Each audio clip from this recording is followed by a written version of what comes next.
But Johnny, let's close up shop here on the podcast. What we're going to do, there were so many things that we have not gotten to. So just kind of here at the end, just want to give our final thoughts. Anything we want to talk about that we're excited about that we want to hit before we wrap up shop. I'm going to let you go first. Okay. What is something we have not talked about on this podcast from Comic-Con that you're like, dude, we got to go see this. Dude, you guys got to check this out. This was awesome. Glass. I knew you were going to bring that up. Glass I knew it. Looked amazing. I know, shame on me. I haven't seen... now I have to go. I haven't seen Split. And from 2000. Jesus, that one. Bringing it back. Yeah. So I have to see Unbreakable, and I have to see Split. And hey, surprise, surprise! I haven't seen Unbreakable, right? Yeah, Unbreakable. I haven't seen Unbreakable from November 22nd of 2000.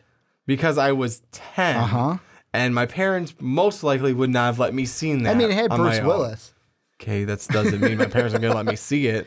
Yippee-ki-yay, motherfuckers. So, yeah. So, there's a reason I didn't go and see that one. Since then, just kind of faltered out of remembering it. But Glass looks amazing. So, it's like all three of them. It looks interesting, I'll say. That, too. I think it looks great. I can't wait to see it. Just because it's almost like, in a sense, it's like a superhero group movie. Like, okay, we're bringing a team together. Yeah. But this one is interesting because the way I've heard it described is it's kind of like the anti-MCU. It's the reverse of the MCU. Yeah. Where it's like the MCU, hey, we're bringing all these good heroes together. This one's like, hey, we're here in a mental hospital, and I work with people who think they're superheroes. Yeah, well, not just that, too. It's almost seems like it's going to be a superhero movie, like doing things that people can't normally do. Like Bruce Willis's character seems like the superhero type. Yeah. And feels like I shouldn't be here. Superhero archetype even, like in demeanor. Like he's trying to do good to help people. He's a protector. Then you got James McAvoy. Yeah. His character from Split. Split, thank you. I don't know why I couldn't think of the movie all of a sudden. Where he had multiple personalities, and the one you have his character also kidnaps girls. Yeah, he does. But his over his what I'm trying to put this. The one you want to watch out for, what he calls the Beast. Which is the superhero-ish part of him, or I would say it's more of an anti-hero. Yeah, it's more of a Venom-ish. Yeah, it's more like a Venom. A very good analogy for that. And then you have Mr. Glass. First name Mr., last name Glass. Well, because the interesting thing broke too 98 bones in my body. With Glass, he even says like it's how do I want to put this? When him and McAvoy's character meet, and he goes something like, "This is about like, this is kind of like what it feels like when the villains team up." And he goes, "I want to meet this beast," and like that's the one he's interested in because it's like that's the one that can help me. Yeah, that's the one that can do things for me. And that's the cool part too. Is like, I'll hope for your sake. I hope he likes you. It's like, so wait, the beast can. If the beast doesn't like you, just snap. You're dead. Yeah, but that's the thought. Like now, it's like, so there's consciousness to the beast. It's not just a ravenous killing monster. Like he's actually. It kind of reminds me of Hulk. Cognitive, yeah. Where everyone at the beginning thought, "Hey, Hulk is just Hulk just smash. Hulk smashes," but no, there's a and when he runs, because I'm watching the trailer right now. Yeah. When he runs as Beast. It reminds me of Beast from X-Men. Yeah, it does. That's what it reminds me of. Because he's running on all fours like Beast would. Except he's not blue. Yeah, exactly. Oh, man. Like, this is one that I was like, I didn't think I'd be excited for. I'm excited until I saw the trailer. And I'm like you. I got to go see it. Because when Split came out, I was like, I'm not into the horror movie stuff.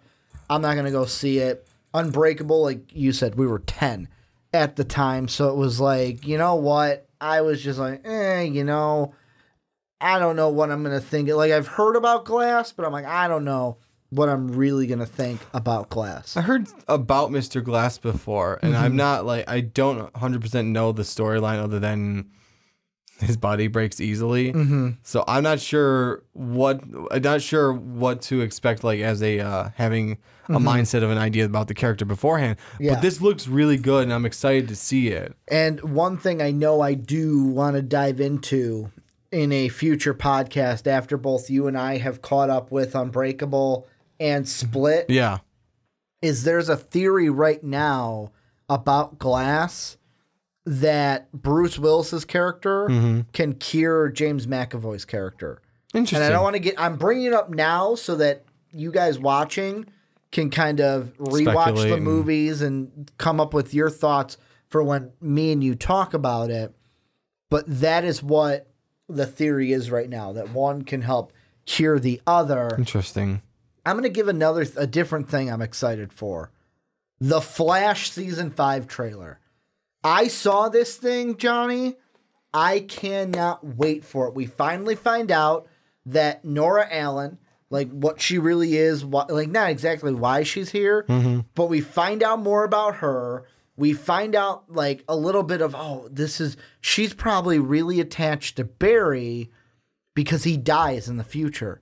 And the thing I can't wait for is how we find out. So we know we're speculating that she's really attached to Barry because he probably dies. That's that infinite crisis that we got all the way in episode 1 with the newspaper clipping. The interesting thing, though, is she is very distant from Iris, or you can tell she doesn't really like Iris. Interesting. I want to know why. Yeah. Because that's her mother. I want to know why that happens. Plus, I'm watching this trailer, and yeah, we get the villain, which is going to be cool. Had the little lightning bolt blade that was down there. But the coolest thing from this trailer is Barry's like, oh, I don't have a costume. What's going on? And Nora goes, oh, don't worry. I've got one right here. It's a fan favorite. And she hands him the flash ring, and you just see him put out his arm like this, and he's got the flash ring on. So we are finally getting the flash ring that we've seen in the Flashpoint comic book, and we've seen the Flash used so many times. Then not just that, at the end of that Flash trailer, we found out that in December, they are going to do a crossover event with the CW shows with Batwoman, who they're going to come out with. They're making their own CW Batwoman series. We knew the Batwoman series before this, but now we find out that in December, there will be a crossover event, and Batwoman, who they have not casted yet, by the way. So basically, they're saying, hey, we're coming out with this crossover series. Batwoman's going to be a part of it to kind of jumpstart that series that is going to come out later this year. The other CWs, the only one I haven't seen right now is Arrow. I've heard that one's really good. I watched the Supergirl one, and think the villain that they're going at is, I think his name's like Manchester something. But basically it's the whole point of, we don't need these supers here. They only ruin this world. Humans got to stand up against them, kind of a thing. Sort of a Lex Luthor-y type thing, to some degree. I watched the trailer and I was like, whatever, not my style. I'm going to go back to the Flash, kind of a thing. But that was just something not as in-depth as Glass, because Glass has a lot of levels to it. Yeah, it does. But I saw that. No, and I was very excited. And I know I need to catch up, so that's on me because I just haven't had the time to keep going. I'm still in the process of catching up, but I'm catching up, but I already know what happens. Like that's the bad thing about my end, because like I already know what happens. I already know what's spoiled, but I'm still catching up. The Flash ring looks so cool. It looks so cool with the red and the gold. I want to ask you about this next one. Okay. Disenchantment, the series from Matt Groening, if I'm saying that right, Simpsons. Basically, hey, we took you to modern day with The Simpsons. We took you to the future with Futurama. Now we're going back to the past, medieval style. Disenchantment. Got our first full trailer for that one. I showed it to you before we walked in today. It's hilarious. What are your thoughts on Disenchantment? Looks freaking hilarious. Very Futurama-esque. Voices, some of them are recycled from Futurama, which I don't care. No, I don't mind. I'm fine with that. That does not do any bad things for me, but I love this already, and I'm going to watch it on Netflix because the little character, can't remember his name, the one that kind of looks like Bart Simpson. Elfo or something? Yeah. Basically, that's them making fun of Olaf. Oh, hell yeah. It's them making fun of Olaf 110%. Little demon thing. I want to remove all the plagues and diseases from the world and fill it with worse, newer ones. He's going to be my favorite character. It was great. He is going to be my favorite one. And also, it kind of like the main character, the princess. Yeah. She kind of gives me a Leela vibe. Is Very that just me? Leela mixed with someone else I'm trying to figure out. Lisa? Is it like a Lisa Leela vibe? No, I definitely. I said libe because it was LL, and then I was looking for an L. Leela, and I don't know. I want to see Amy? Not Amy. Not Amy. Almost like there's a little hint of Homer in there with the drinking problem, or Bender. Okay. Leela Bender right. because of the drinking obnoxiousness. Yeah. I just love the part where like, oh, what I'm thinking. I'm trying to think where she's like, oh, everyone finds their path. And it's basically oh man, I'm a pretty good butcher. This is a pet shop. Hi, I'm droning. Hi, I'm Alfie. This was something I saw and I'm like, I am going to watch the crap out of this. Oh, hell yeah. When it comes to Netflix. Anything else from Comic-Con that you think we should look at? No, that's really all I can remember off the top Johnny's of my head. like, I just want to talk about Glass, Ricky. And I talked about Glass. And I was going to bring up Disenchantment too since you showed me it, but you got to it first. The one thing I would like to point out, it was an interesting little fact that I told you about before. So they always have new things coming out at San Diego Comic-Con. Yes. It's one of the biggest things of the year when it comes to the nerd fan culture. And, well, yeah, one of the biggest ones. Or the biggest one. I don't know. You decide. You decide. Everyone decide. You're talking about Comic-Con? This is the biggest San Diego Comic-Con. Yeah, I'm just talking about nerd culture in general. And I mean, there's other big things out there, but that's one of the biggest ones. Yeah. So, pop figurines, Funko Pop figurines, one of the biggest things at the time, or one of the biggest fads at the time right now. I collect them. You got a few. You call it a fad, like it's gonna die out soon. I didn't say soon. No, I mean like eventually, like. Because it's been going for a while. I didn't say fads can go for a very long time. Do you think Funko will ever die out? I think eventually the popularity in like 10, 15 years will slowly start to falter. Are they the next Beanie Babies? They are Beanie Babies right now. Okay. Basically. So like right now, it took like what? 15 years for Beanie Babies to finally go, okay, it's not as big anymore. Funko eventually, no, people are still collecting it. I'm collecting Marvel right now. I have probably 30 Marvel characters. Remember you have what, 2 or 3 of them? I have 6 right now. Oh, you have 6? I have 6 and the full Power Ranger set. Okay. So I have the 5 Power Rangers plus... You have 11. Wait, no.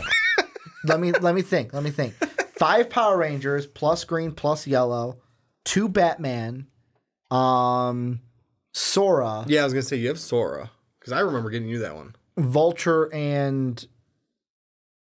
Spider-Man. So what, 12? Yeah. I have 11 or 12 of them now. And I mean, and they come out with more and more of them, which is why I say I give it like 15 years before it starts to die down, because they hit every fandom out there. There's Scooby-Doo, there's wrestling, there's sports, there's every show that comes on TV. They have one for. Remember the bullshit with Beanie Babies? We were like, don't pull the tag off. They're going to be worth $1 million someday. Yeah. And they weren't. No. Well, some of them are worth some of them, but like most of them, high. You look on eBay and it's like 50 cents. Yeah, trying to get rid of it. Technically, they were around from 1993 to 1990, then 2000 to present, it says. But I don't know who's buying Beanie Babies anymore. Not very much. I mean, it's the collectors now that are trying to get them. I have not heard many people trying to buy Beanie Babies. No. But I mean, from what I was reading, it's like... For the San Diego Comic-Con. You're talking about the ticket thing you told me about. Yeah, I was. What I was going to say, I just thought it was interesting. Overall, the to get in line for the pop figurine stand, because they have all the new San Diego exclusive ones. Yeah. Like 2 months in advance, you have to buy the tickets to get that. Wow. And I feel like... Just to stand in line to stand in line to go look at the pop figurines. It's exactly what Family Guy or The Simpsons made fun of... Hey, let's buy a ticket to stand in line. I love that ride. I don't know about you, but that's my favorite. One of the best lines ever, just standing in line to stand in line. Yeah, it's my favorite ride. I got one more I'm going to throw out. Yeah, do it. And this one, I have not watched the trailer all the way through, but I'm going to throw it out there because someone's like, oh my God, how can you not have thrown this out there?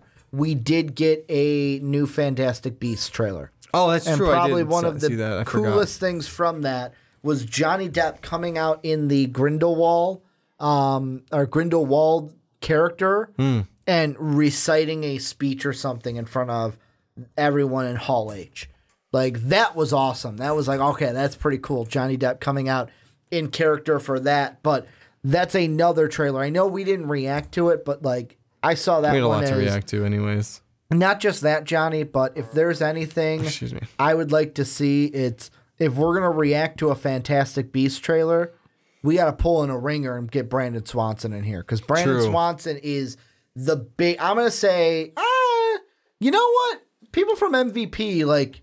Sean, Dave, Mark, who watch this, you guys can fight me if I'm wrong, but I believe Brandon is the biggest Harry Potter fan at MVP. I know he's a bigger Harry Potter fan than both you and I. Yeah, no, definitely. The only one I don't know is if him or Mark are the bigger Harry Potter fans. I think Brandon, though, might have Mark beat. I think Mark's wife is the bigger Harry Potter fan in general, but she's not a part of MVP, obviously. It would be Brandon in that sense. Anything that I missed before we end this thing? No, I think we hit a lot of it. I mean, yeah, there's probably things you guys let us know if there's anything we missed. Podcast, 7 segments. We would love to know if there's something that we missed that you guys noticed from San Diego Comic-Con, because I've yet to go back and watch I know I think it's like Sci-Fi or G4 basically recaps the whole weekend. Yeah, Sci-Fi. Or they actually during the weekend they show the whole weekend. Yep. And I need to recap that stuff. Sci-Fi was doing it during Sci-Fi does it. Iron Man was on yesterday. Okay. And they were showing I didn't remember who does it, but someone does it on TV. So let us know if we missed something. This is probably my favorite weekend. One of my favorite. This is E3. Yeah. One of my 2 favorite nerd weekends of the entire year. But this is where you guys come in. Like Johnny said, let us know what you guys think. Down below in the comment section, a little bit of housekeeping here at the end. First off, if you want to help support us, make sure to check out patreon.com/mostvaluedpodcast. That link can be found down below in the description. Make sure to also check out our store where you can get an MVP t-shirt. You can also find that store at mostvaluedpodcast.com where you can catch MVP each and every day. And then last but not least, if you're on Apple Podcasts, you're on iTunes, make sure to go ahead and give the Rick and Johnny podcast a 5-star rating and let us know why you like listening to the podcast each and every week. I want to thank you guys for watching on YouTube. I want to thank you guys for listening to the very long podcast on podcast services around the world. But as always, have a good day, everybody.